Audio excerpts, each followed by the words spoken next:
Good morning from দুয়াশিনী। ওইটা আমাদের resort.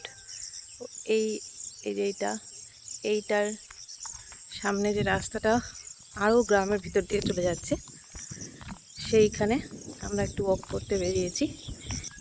চারিদিকের পরিবেশটা চলো তোমাদের একটু দেখাই। এই দিকটা হচ্ছে ওয়েস্ট বেঙ্গল,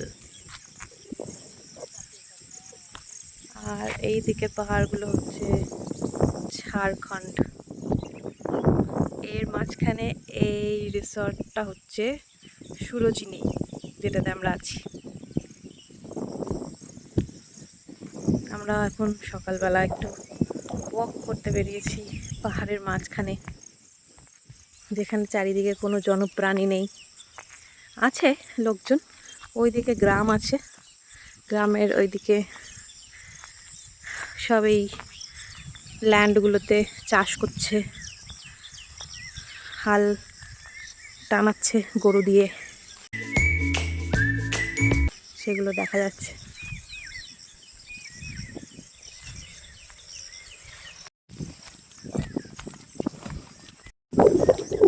আমার মা গ্রামের একজন মহিলার কাছ থেকে একটু কিছু বোধহয় ইনফরমেশন নেওয়ার চেষ্টা করছে অ্যাবাউট দিস প্লেস। এখানে ধান বুনেছে না, দেখো কি সুন্দর লাগছে। পাহাড়ের ধারে ধান হয়েছে, হয়নি এখনো, মানে সবে চারা বেরিয়েছে আর কি। পুরো পাহাড় দেখো, এবং এই জঙ্গলে কিন্তু হাতি আছে।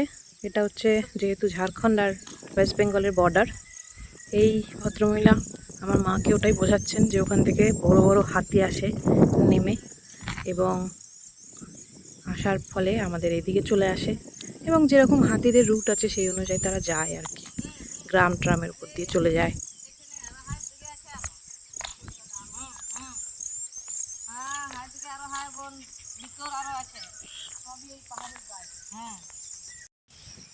আমরা সেই উলের ফুল বানাই না, যেটা দিয়ে সে হাতে রাখি ঠাকি পরানো হয়, সেই ফুলগুলো দেখো এখানে হয়ে রয়েছে সত্যি সত্যি। ওই উলের ফুলগুলো বোধহয় এখান থেকে ইন্সপায়ার্ড।